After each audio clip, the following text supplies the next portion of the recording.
Il arrive parfois, suite à la mise à jour d'une extension sur un blog WordPress, que le blog soit indisponible, et parfois également c'est l'interface d'administration qui est indisponible. Le problème c'est que dans cette situation, on ne peut plus accéder à l'interface d'administration pour désactiver cette extension, et on se retrouve alors bloqué.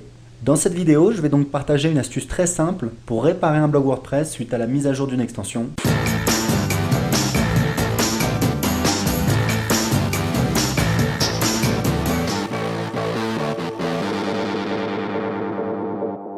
Sandrine du blog Bouge ton job m'a contacté car suite à la mise à jour d'un plugin d'une extension WordPress sur son blog, elle ne peut plus accéder à son interface d'administration WordPress. Donc vous allez voir, si on va sur wp-admin, on a un message d'erreur. En fait, c'est un message d'erreur PHP. Il y a un problème au niveau du code et le problème, c'est que du coup, on ne peut plus se connecter sur l'interface pour désactiver l'extension qui cause un problème.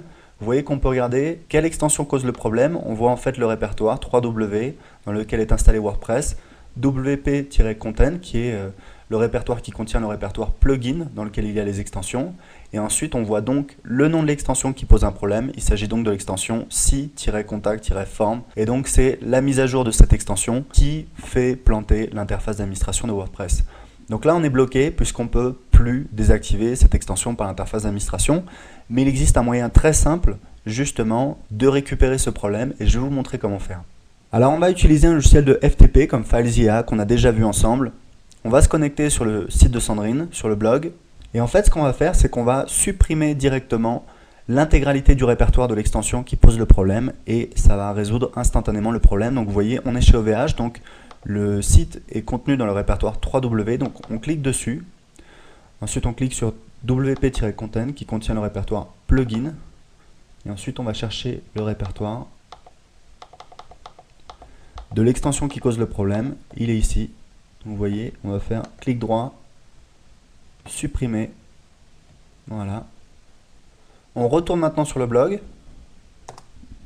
on recharge la page,